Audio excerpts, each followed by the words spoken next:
Mixing adalah bukan bagus atau tidak, bukan. Tapi kita harus tahu genrenya seperti apa, lagunya seperti apa, itu mutlak.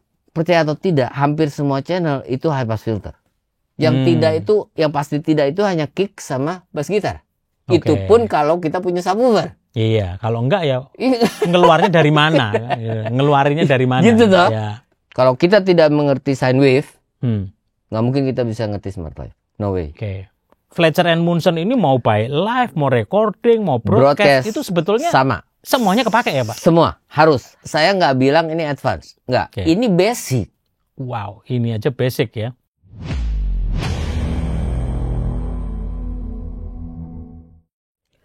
Halo netizen se-Indonesia Raya, masih bersama dengan saya Yosua Yan dari Pro Media Innovative Solution Channel, your trusted pro audio partner. Kita sekarang masuk ke part 2. Part 1-nya apa dulu?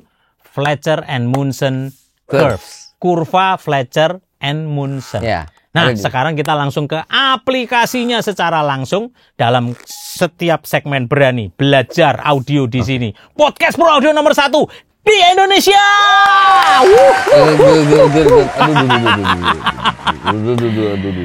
Dan masih bersama dengan saya sekali lagi Pak David Klein, raja terakhir dari Sunda Plafon. Bukan, Sunda Empire.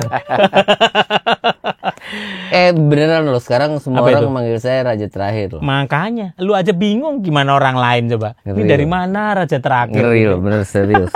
The Last King, raja terakhir. Betapa powerfulnya gitu ya. Langsung. Itu kalau di Netflix ada filmnya tuh. Last King ya? Last King. Pak David, ini kolom komen kemarin rame banget, semuanya orang pada nanya semuanya gitu. Pak David, Pak Yosua langsung satset langsung ke aplikasinya. Kita beberapa minggu yang lalu kita sudah belajar tentang Fletcher & Munson, dasar-dasarnya. Ini sampai whiteboardnya aja masih sama ini, kita pertahanin nih. Jadi di frekuensi 100, 3,5 kilo dan 12 kilo nih ya. Kita masih ada karena ada kuisnya. Nah, gitu itu dia. Apakah benar angka-angka ini atau tidak? Kan gitu. Ternyata itu Fletcher & Munson ini jadi dasar-dasar audio sampai sekarang ini, Pak. Sampai kapanpun sebenarnya. Gitu, karena kalau udah jadi ISO itu udah ISO. Memang sebuah jurnal ilmiah yang yang diakui di dunia, dipatenkan secara bahkan keilmuan. Beberapa murid saya membuat t-shirt yang gambarnya kurva. Gitu. Kurvanya Fletcher & Munson. Wow. Gitu. Saya kebagian aja gitu namanya juga suka dikasih gitu loh. Kayak gini kan sama Pak Yos dikasih 200 biji. Iya gitu. dong. Makanya minta tuh. Kemana-mana kalau ada seminar saya bagikan gitu. Dengan harga berapa? Dengan ongkos pengganti sebesar 150.000. Makanya ikut basic audio training, di situ ada diskon. Gitu kalau beli langsung. Pak, langsung Pak. Jadi untuk aplikasi Fletcher & Munson ini mau by live, mau recording, mau broadcast itu sebetulnya sama. Semuanya kepake ya, Pak? Semua. Harus. Saya nggak bilang ini advance. Nggak. Ini basic. Wow, ini aja basic ya. Ini sangat basic. Iya. Gitu loh. Tapi kalau kita tidak mengerti dB itu apa, hertz itu apa, mana bisa kita nerangin ini? Iya. Nah, sekarang kalau buat engineer, sound engineer, netizen gitu. Aplikasinya bagaimana ketika, kan ada dua hal nih. Ada ketika sistem engineer ngeset tuning sound systemnya. Atau ketika mixing waktu kita live. Yang mana, Pak? Betul. Atau dua-duanya? Dua-duanya. Pasti dua-duanya. Kalau gitu kita tajamin dulu satu-satu. Waktu tuning sebagai sistem engineer itu aplikasinya seperti apa? Berarti kita harus menentukan dulu nih. Bahwa kita mentuning itu untuk nantinya di level berapa mainnya. Secara keseluruhan. Waktu tuning kita harus putuskan dulu mau main berapa dB. Yes. Bahwa nanti malam ini konsernya konser rock, metal abis. Ya nggak mungkin mainnya. Anggap aja misalnya mau main berapa? Anggap misalnya mau main di 110 dB. 110 dB. Itu harus putusin dulu gitu ya. Ini misal nih, misal. Dan kita langsung bisa ngitung. 110 berarti hanya boleh berapa menit itu konser. Nah, itu penting ya. Karena 85 dB kan 8 jam. 8 jam. Setiap tambah 3 dB berkurang setengahnya. Saya ulang aja terus semuanya. Biar nempel di sini. Gitu. Biar nempel. Jadi buat IO juga supaya ngerti kalau lu nuntut mesti berapa dB, kalian juga harus mempertimbangkan berapa lama safety-nya penonton itu bisa denger.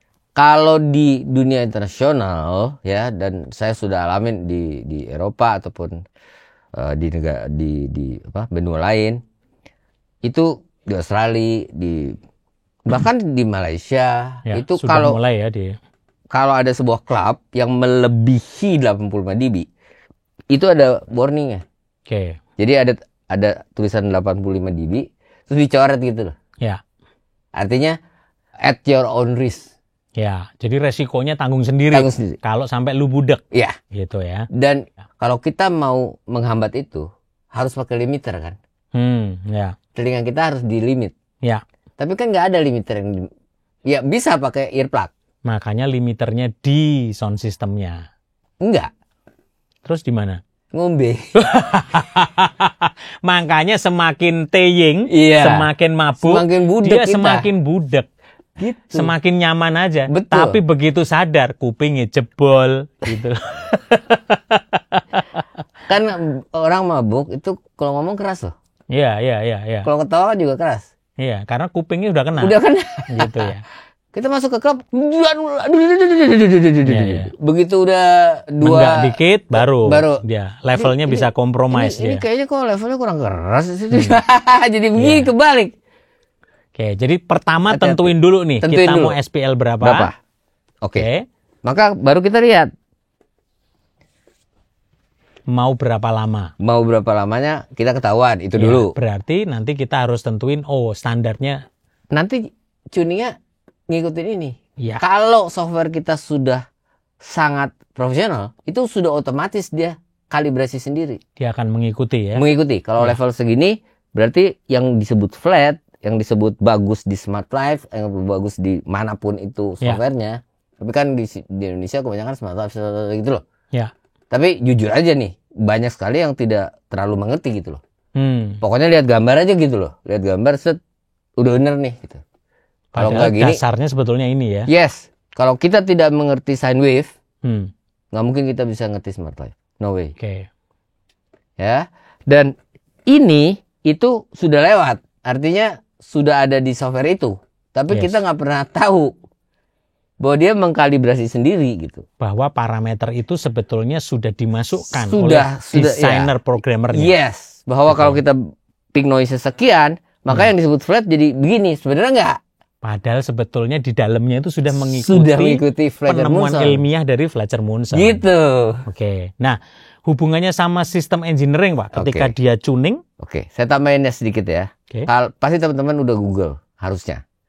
Ini kan yang disebut frekuensi equal loudness. Frekuensi equal loudness. Jadi frekuensi itu mengikuti loudness, mengikuti kekerasan. Ya. Sekarang itu untuk broadcast, itu kita udah bukan pakai dBFS lagi. Dulu itu kita pakai dB full scale. 0 dBFS, 0 dB full scale, itu adalah yang paling mentok. Yes. Nggak bisa lebih lagi. Ya. Lebih peak. Yang salah, sorry nih, yang salah itu biasanya orang mencun pakai satu frekuensi. Ya. Test tone itu biasanya 1000 Hz. Entah itu broadcast radio, entah itu broadcast TV. Ya. Yang untuk frekuensi untuk mencuningnya tuh 1 kilo. Ya, makanya biasanya kadang ada di mixer tuh kan. Betul. Kalau yang zaman dulu 1K. 1K, 1K itu standar generatornya. Sebenarnya nggak gitu. Sebenarnya harusnya 100, 1000, 10.000. Itu lebih fair menurut saya. Tapi kan nanti tombolnya kebanyakan. Jadi ya sudah. Gitu. Karena itu juga yang paling dominan kan. Ya. Daripada 3,5 kilo. Dan masih paling dekat dengan 3,5 kilo. Betul sekali. Tapi ya kalau kita mau jujur ya sebenarnya kenapa sih yang namanya bass itu jadi frekuensi berapa dong? Nggak tahu. Karena kalau kita bagi misalnya 20 ke 200 itu kita sebut bass yuk. 200 ke 2000 kita sebut middle. 2000 ke 20.000 kita sebut treble. Mengapa? Karena angkanya bagus. Bukan karena begitu. Gitu. Mestinya berdasarkan ilmiah. Gitu mestinya. Sama seperti 100, 1000, 10.000. Oke. Karena angkanya bagus saja. Bukan harus begitu, gitu loh. Oke. Jadi nggak bisa kita ngomong bass, middle, mid high, high mid, nggak bisa. Mid high, super high, nggak bisa ngomong frekuensinya berapa gitu loh. Dasarnya tetap harus yang 31 band. Angkanya tuh sebenarnya yang exactly akurat ya itu. Gitu ya. Itu yang jadi standar untuk orang pro audio. Kita ngomong professional audio, sorry ya, gitu loh. Bukan berarti yang amatir tidak boleh nonton ini. Tidak. Saya tegaskan kalau saya membuat pengajaran itu bukan untuk audio person saja. Semua orang harus bisa belajar. Semua orang harus tahu basic ini. Ya. Karena ini bukan hanya sekedar untuk gue memang nggak suka band-bandan, nggak suka klub, jadi nggak perlu tahu audio. Enggak. Di mana-mana kita mendengar, di mall kita mendengar. Semua orang harus tahu kenapa? Karena semua orang punya kuping. Gitu. Dan kuping itu tolong diselamatkan, kuping itu tolong dijaga, dan kita ngerti bahwa jadi udah nggak ada perkataan ini kok orang audionya nggak bagus ya sound systemnya, gitu misalnya. Oh ini rental yang ini nggak bagus, merek yang ini gini begini. Berdasarkan apa? Justifikasinya nggak jelas. Gitu. Ya. Ini untuk pendengar loh. Ya. Jadi ada yang menggunakan sound system, kan gitu kan? Ada yang mentuning sound system, setuju nggak? Ya. Jadi ada yang membeli, pertama ada yang membuat. Ya. Factory, principal. Ya. Jualan, terus ada yang beli. Ada yang beli. Ya. Kan gitu. Yang beli yang pertama itu distributor kan? Ya. Di setiap negara beda-beda biasanya. Ya. Baru dari situ ke dealer kan? Ya. Dari dealer baru ke customer kan? Ya. Kan gitu tingkatannya. Nah, si customer ini harus ngerti ini juga. Oke. Gitu loh. Bahkan orang nonton TV TV sekarang itu gendeng loh. Sudah smart TV. Namanya makanya yang nonton harus ikut smart. Gitu kan. Lu karena belinya smart TV, tapi yang nonton kurang smart. Iya, itu gitu. Kacau. Ya, itu kan. Iya. Sekarang smart TV beneran dengan 2 buah loudspeaker itu bisa jadi surround loh. Betul, bahkan nambah dengan subnya. Yes, dan itu dia bisa tuning otomatis. Iya, kita langsung ada equalisasi meskipun hanya beberapa band. Yes, tapi more than enough. Tapi itu presetnya bahwa kita nih mau dengerin musik atau mau lagi sinematik ya untuk film atau mau lagi rock atau lagi jazz, itu genrenya beda-beda. Kita tinggal menyesuaikan. Jadi hati-hati. Orang mentuning sesuatu itu berpikir nanti dipakainya buat apa nih? Ya, gitu juga aplikasi Fletcher Munson tadi, sistem engineer, waktu dia tuning itu harus tahu levelnya berapa. Itu untuk musik apa, nanti levelnya berapa. Yeah. Tadi contoh sampelnya rock nih, tadi 110 misalnya. Nah, langkah selanjutnya berarti dia benar-benar shipping noise itu harus di 110 dB. Itu.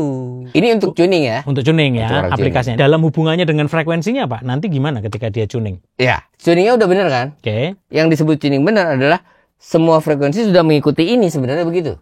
Ya. Di level situ. Ya. Jadi kalau dia levelnya salah nantinya gagal dia. Yang sebetulnya seakan-akan orang ngelihatnya di smart life flat. Yes, padahal smart sendiri, MAPP, SIM, gitu. Itu semua sudah dikalibrasi, sudah fast Fourier transformer FFT. Which is dasarnya juga menggunakan Fletcher and Munson. Yes, semua. Wow. Semua itu berdasarkan 2 orang ini. Keren ya. Tapi dia terus punya murid loh. Ya. Yang memperbaiki gitu penemuannya 2 orang ini. Ya, jadi sekarang tuh bukan punya dia yang jadi ISO. Bahkan penemuan muridnya dia lagi ya.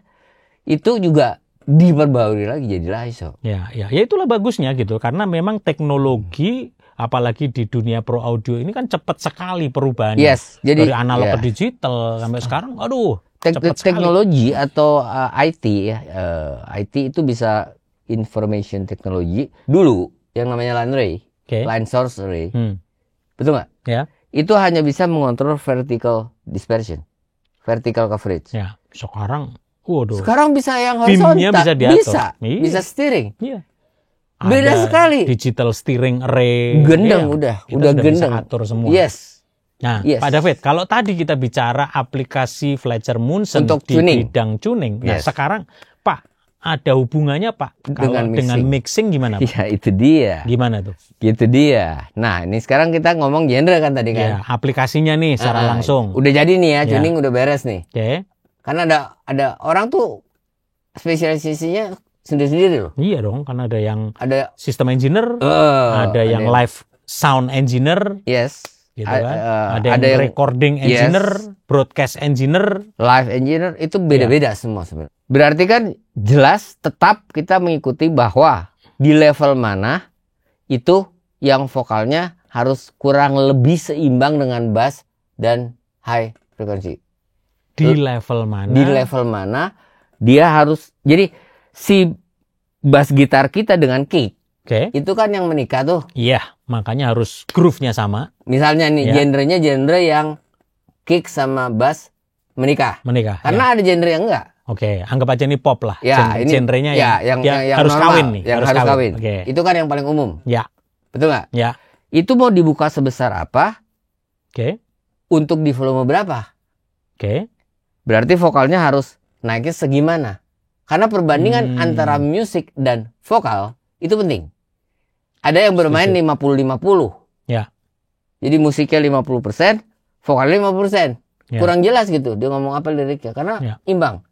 Tapi ada yang benar-benar lagu mixingannya ini menjual lirik. Liriknya itu menyentuh hati gitu loh, atau bagaimana kayak gitu. Ya, misalnya Bernandia sekarang gitu ya. Bernadia. Liriknya yang kuat gitu. Tulus gitu. Gitu. Ya.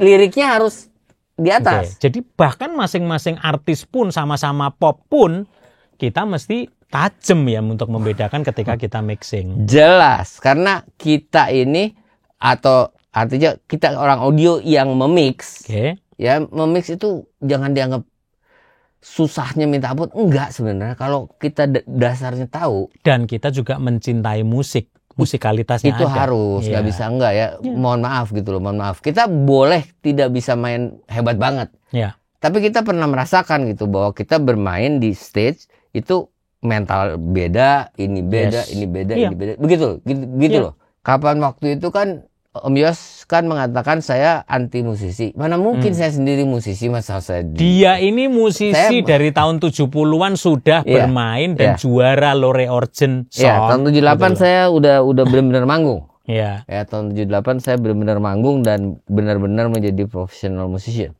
Sudah profesional, istilahnya dapat duit. Betul, profesional artinya dapat duit. Profesional audio artinya kita menggunakan audio, kita dapat duit. Terserah mau jadi guru audio, mau jadi rental audio, mau jadi apapun, pokoknya dengan audionya dia dapat duit. Oke? Jadi kita mixing berpikirnya banyak.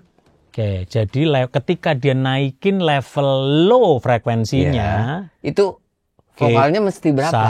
Vokalnya ini linearnya masih berapa nih jalan itu ini? Paling penting. Paling penting adalah kalau bahasa kita sehari-hari di dunia mixing, sesama mixing engineer. Kita ngomongnya mixing engineer. Apa itu? Bahasa kita tuh gimana? Kita mau bikin lagu ini 50-50 atau 60-40 atau 55-45 atau 70-30. Maksudnya perbandingan antara musik dan vokalnya. Yes. Kalau kita mau jual lirik, berarti bisa jadi kita bikin 70-30. Vokalnya lebih dominan. Dominan banget. Karena memang yang kita mau jual lirik. Tapi kan ada genre yang ngomong apa juga nggak tahu, tapi enak. Seberapa penting seorang engineer itu perlu mengerti dasar Fletcher and Munson ini, Pak David? Sebenarnya kalaupun tidak pernah tahu, nggak apa-apa juga. Karena pengalaman. Gitu. Jadi jangan dibalik. Jangan kalau nggak tahu ini nggak bisa mixing. Nggak gitu. Justru karena saya sehari-hari mixing, setelah 25 tahun, ini udah terjadi dengan sendirinya. Akhirnya telinga kita itu jadi kebentuk karena jam terbang, pengalaman. Gitu ya. Itu nggak bisa dibeli. Pengalaman, experience. Tapi kalau begini kan kita nge-bypass sebenarnya. Gitu aja. Setuju. Jadi nggak usah pengalaman yang panjang, kita ternyata begitu ya. Kalau dinaikin levelnya beda. Nah, aplikasi yang paling gampang banget. Kan kalau kapan itu kita ngobrol, saya bilang musiknya dipelanin, nanti yang hilang duluan yang mana? Ingat nggak? Oke, ya. Ingat nggak? Jadi kalau kita kalau saya nih meriksa sebuah sistem yang sudah dicuning, entah itu di studio rekaman, entah itu di sebuah live event, entah itu di broadcast terus masuk ke TV, dari TV ke loudspeaker TV kan gitu. Tinggal loudspeaker TV ini kan ada subnya atau enggak, ada Twitternya atau enggak kan gitu kan, gitu Orang lain dengerin kenceng gitu, kalau saya enggak, karena saya ngerti ini. Jadi saya dengerin pelan, tek saya pelanin terus sampai pelan banget. Yang hilang duluan yang mana? Jadi yang hilang duluan pasti bass. Pasti hilang duluan. Bassnya tiba-tiba hilang. Kan gitu. Nanti high-nya hilang. Tinggal suara nih. Mid-nya paling belakangan. Mid-nya paling belakangan. Mid itu bukan vokal aja. Snare. Banyak. Di ya area kan? Which is itu sekitar 3,5 kilo. Yes. Yang kita sebut apa, Cry? Baby crying frequency. Ya, baby cry frequency itu tolong diingat. Jadi nggak ada cerita seorang ibu dari jauh, kan di rumah sakit tuh kan bayi-bayi kan suka banyak tuh di itu. Tiba-tiba, nah ini anak gue nih. Kok bisa tahu? Iya, karena bunyinya beda. Enggak. No. Penting ya itu ya. Penting. Jadi ada hal-hal yang suka aneh gitu. Jadi supaya jangan kebalik ya netizen tadi ya. Jadi kalau frekuensi yang hilang duluan tadi, kalau kita kecilin. Kebalik nih, yang hilang duluan ya pasti biasanya ya low-nya, habis itu high-nya, baru yang terakhir pasti di middle-nya. Gitu, oke. Sekarang yang lebih logika. Ya. Kalau malam dia jadi klub. Kalau siang dia jadi rumah makan. Setuju nggak? Ada tempat yang kalau siang itu orang makan siang. Tempat itu. Tapi kalau malam orang main organ tunggal, main segala macam jadi kencang gitu loh. Maka grafik EQ-nya harus beda atau enggak? Pasti beda. Beda kan? Berarti kan kalau dulu analog mesti ngerubahin satu-satu. Kalau sore, waduh, asar kita ngerubah dulu nih. Gitu. bisa masuk dia kali? Kalau digital kita tinggal save presetnya, recall. Sebelum itu masuk di akal nggak? Berarti settingan untuk rumah background makan, musik. Kalau rumah makan background musik dong. BGM, orang kan lagi BGM dong. Oke. Tapi kalau clubbing itu foreground. Iya, itu totally berbeda. Beneran jeduk. Orang kalau mau meeting bukan di club kali. Kalau meeting di background musiknya pelan dong. Rumah makannya juga pelan. Makanya kalau bikin rumah makan, ya udah rumah makan aja. Jangan tiba-tiba malamnya ada organ tunggal kenceng banget, orang joget-joget, ada band, DJ. Boleh aja, tapi yang penting dia punya preset setting masing-masing. Atau dia punya 2 sistem. Iya, gitu kan. Yang paling enak kalau sekarang ya yang digital itu. Iya, tinggal panggil ini lunch tek gitu, supper tek gitu, party time tek gitu, disco time tek, DJ time tek. Itulah perlunya DLMS. Kita tidak bisa anti digital. Ya memang nggak bisa, karena mau nggak mau kita diperhadapkan di dunia digital gitu. Nah, tadi Pak, ya waktu live tadi, aplikasi secara langsungnya ini kita kan berarti harus mixingnya menyesuaikan kan, intinya begitu kan? Mixing adalah bukan bagus atau tidak, bukan. Tapi kita harus tahu genrenya seperti apa, lagunya seperti apa, itu mutlak. Jadi kita mesti menyesuaikan ya. Waktu kamu nurunin low frekuensinya, bagaimana kita mengkompensasi terhadap mid dan yang lain. Yang lain. Karena setiap channel kan punya frekuensi range masing-masing. Karena itu di semua channel, di mixer profesional, itu pasti ada filter-filter. Ada equalizer, tidak lain adalah filter. Dia menfilter yang mana? Kalau dia menfilter hanya boleh high frekuensi di atas 80 Hz yang masuk di channel itu. Yang di bawah 80 Hz dipotong. Maka kita sebut low cut. Gitu. Tapi di paling atasnya vokal nggak ada juga. Vokal mentok sampai 12 kilo lah. Maka di atas di cut juga kan. Maka namanya menjadi high cut. Sini low cut, sini high cut.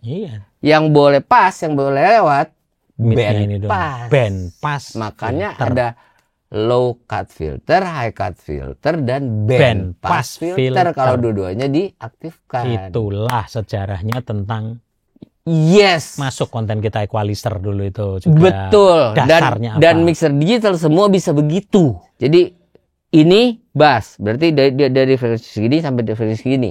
Udah dibatasi, enak. Ya. Ini snare kita dari sekian sampai sekian. Ini vokal dari sekian. Semua ada band passnya, semua. Seorang mixing engineer yang baik, seorang operator yang baik, itu akan melakukan itu dengan sendirinya. Berdasarkan pengalaman yang tadi saya bilang. Tapi kalau kita sekarang sudah mengerti bahwa ada filter seperti itu, otomatis kita akan melakukan itu. Mengapa? Karena pabrik kan udah bikin. Iya. Mengapa dibikin? Untuk dipakai. Iya, bukan di bypass.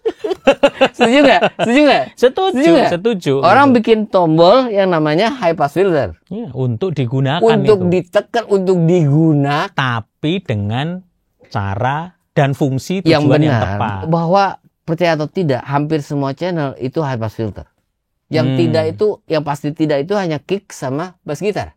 Itu pun kalau kita punya subwoofer. Iya, kalau enggak ya ngeluarnya dari mana? Ngeluarinnya dari mana? Gitu toh? Ya. Gitu, oke? Oke. Saya balik lagi. Fletcher Munson itu jadi ternyata banyak. Oke. Ya, teman-teman semua udah tahu bahwa ada yang begini. Nanti ada yang begini. Oke.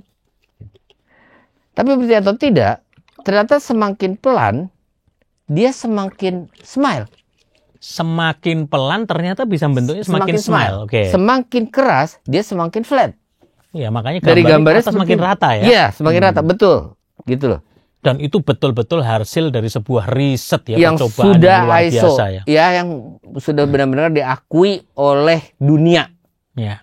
Nah, Pak, kalau kita mixing live tadi, which is itu kan parameternya banyak. Ada akustik, ada orang-orang di sekitarnya, ada orang, bahkan misalnya gereja itu jemaatnya ikut nyanyi, itu kan mempengaruhi level juga banyak hal. Apakah aplikasi Fletcher Munson ini, bagaimana aplikasinya diterapin dalam recording broadcast? Di mana studionya udah akustik, kita nggak ada orang, cuman kita engineer sendiri. Tetap juga berlaku ya, Pak ya? Karena itu semua stasiun broadcast, ya, di mana sumber bunyinya ada, itu selalu akustiknya RT60-nya mendekati 0 dan sudah itulah yang kita sebut flat room, ruangan yang sudah dibuat flat. Pertanyaan saya, dia flat di level berapa? Ayo loh. Level secara kekerasan SPL-nya atau apanya? Iya, SPL-nya. Kan kalau begini, berarti ini kalau kita pelan, kita mesti smile.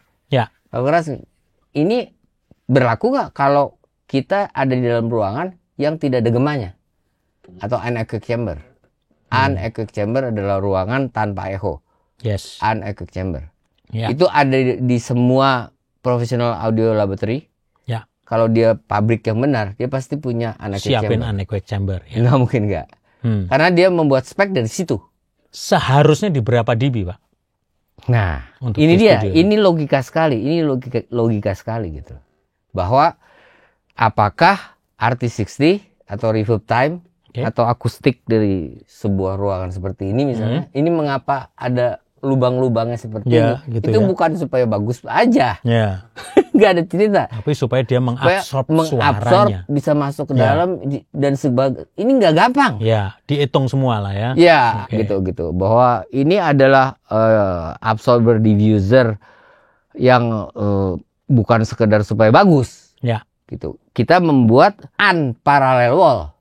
Unparallel wall. Ya. Ini mungkin untuk ini apa ya namanya ya? Intronya untuk yang berikutnya. Kita konten akustik selanjutnya. Ya. Gitu loh. Ya, dan tetap basic.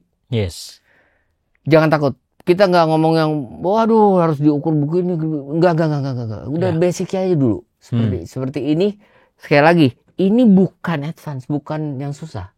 Ini basic. Ya. Yang harus diketahui, setuju nggak? Setuju. Gitu loh. Tapi jarang orang tahu. Tadi sebelum kelupaan tuh. Jadi standarnya berapa dB tadi tuh? Kalau kita bicara untuk di studio. Ya, makanya atau broadcast kan, tadi. Ya, makanya kalau tadi kan kita selalu bicara monitoring level itu di 80 dB. Di 80 standar dB. internasional. Tapi Standar. sekarang setahu saya sudah berubah menjadi 85 dB. Mengapa? Karena ada yang namanya the war of loudness. Waduh, perang kenceng-kencengan. Yes, silahkan di Google. Jangan pernah percaya sama saya. Oke. The war of loudness. Ya. Dulu broadcast itu mainnya dB full scale. Oke. Lucu. Jadi kalau dia tidak sampai 0, dibilangnya down. Iya. Under. Yeah. Dibilangnya under. Betul nggak? Iya. Bahasanya. Oh, under. Naikin. Lah, ini mentoknya loh. Iya. Berarti kan nggak ada dinamika. Coba ditaruh di sini, dia masih punya headroom tuh. Itu sebabnya akhirnya lama-lama naik standarnya ya. Lama-lama naik dan lama-lama nggak ada dynamic. Karena awalnya karena kenceng-kencengan. Kenceng-kencengan. Begitu orang pindah channel, wah TV sebelah lebih kenceng. Kencengin. Gitu. War-nya di situ ya. Yes, the loudness of war. Karena itu sekarang namanya, satuannya untuk broadcast udah bukan dBFS atau dB full scale, tetapi LUFS. LUFS yang loudness artinya unit full scale. Ya, oke. Ada yang lebih gila lagi. Namanya LKFS. Loudness unitnya sudah dikalibrasi lagi. Jadi teman-teman tolong dicari juga, jangan percaya sama saya, di Google bahwa LUFS for Spotify, LUFS for YouTube, LUFS Apple Music for gitu ya, kan beda-beda kan ya. Apple Music, for Netflix. Itu semua mereka punya standar masing-masing masalahnya. Belum ada standar internasionalnya. Bahwa untuk broadcast sekian gitu. Kan enak loh gitu. Ini enggak. Jadi kita kalau ngirim sesuatu ke YouTube, kan kita bisa download tuh di YouTube. Gratis. Kan gitu. Itu otomatis oleh pihak YouTube-nya sudah dibatasi. Dia nggak bisa lebih keras dari sekian LUFS. Dan sebetulnya itu tujuannya baik untuk melindungi safety. Artinya mereka sangat menghormati yang namanya dynamic range. Ya, dan ternyata angka itu juga bukan sekedar asal-asalan karena ada dasar. Yes, ada dasar alat dan sebagainya, fletchernya dan ininya semuanya basic sebenarnya. Tapi terus terlewati. Itu dia yang sayang. Ya, oke. Poin-poinnya ya. Supaya ingat. Bahwa kalau kita berbicara background musik, berarti kan pelan. Setuju nggak? Berarti kan soft. Soft yang bekerja yang smile. Artinya kalau kita mendengarkan musik secara pelan, tolong low-nya dibesarin dikit, high-nya dibesarin dikit. Dia jadi flat. Tapi begitu kita kerasin, jadi diskotik time, jadi DJ time, tolong dirubah. Balikin lagi. Low-nya diturunin. Tadi lupa. High-nya diturunin juga. Tolong dipraktekkan. Itu praktek paling gampang kan. Kita mendengarkan musik gitu ya dari TV atau dari mana. Lagi keras nih. Bunyinya enak. Begitu kita pelanin sedikit, pasti bassnya hilang, treble-nya hilang. Tambah, nggak apa-apa. Memang harus begitu. So we have to think. Kita selalu berpikir back to the basic. Kadang-kadang kita lupa gitu loh. Kita udah terlalu jago sampai kita udah nggak musingin yang namanya ini lagi gitu loh. Sampai akhirnya lupa basicnya, sampai lupa. Jadi gitu udah terlalu software, terlalu teoritis, terlalu begitu, jadi kacau. Wow, jadi intinya resumenya bahwa Fletcher and Munson curve ini itu diaplikasikan dalam semua tentang suara. Baik itu aplikasi buat sistem engineer ketika tuning, mixing live engineer, studio engineer atau di broadcast engineer. Apalagi sekarang ada satu lagi Pak David, streaming engineer, karena kan langsung streaming gitu ya. Menggunakan internet protokol berarti.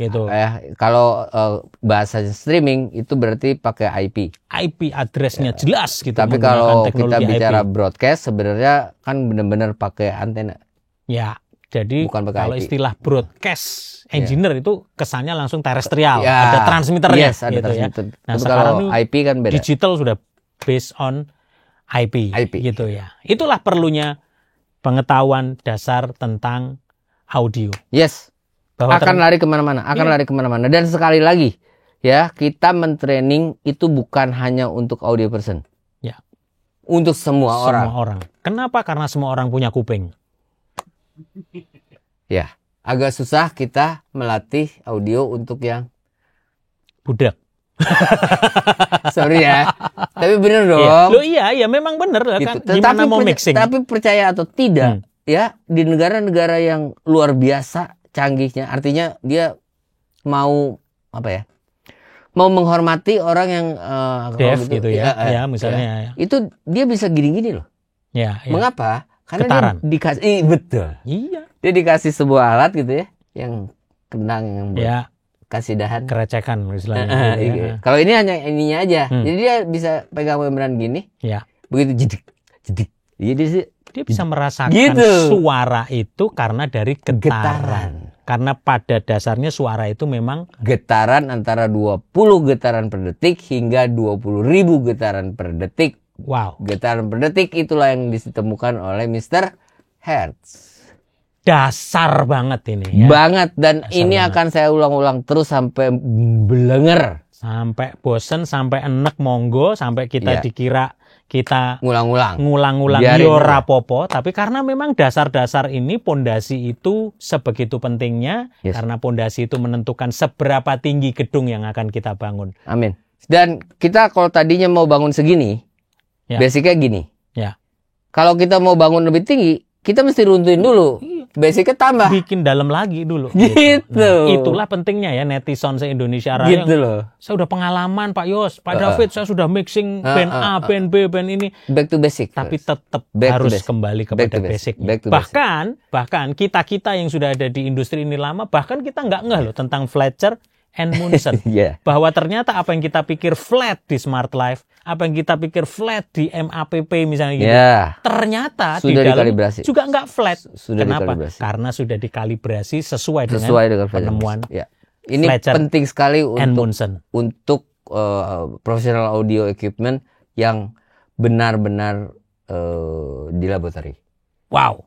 Thank you so much Pak David Klein, Raja terakhir buat ilmunya yang boleh di-sharingkan ke netizen se-Indonesia Raya. So, buat netizen se-Indonesia Raya, kalau kalian merasa dapat berkah dari konten ini, share, subscribe, jangan lupa tulis di kolom komen pertanyaan atau apa yang bisa kita bedah, kita bicarakan sehingga kita bisa menambah literasi dan pengetahuan kita tentang Pro Audio. Bukan untuk kehebatan kita, bukan hanya untuk kita semata, tetapi demi kemajuan Pro Audio di Indonesia. Maju terus Pro Audio Indonesia bersama Pro Media Innovative Solution Channel, your trusted Pro Audio partner. Peace.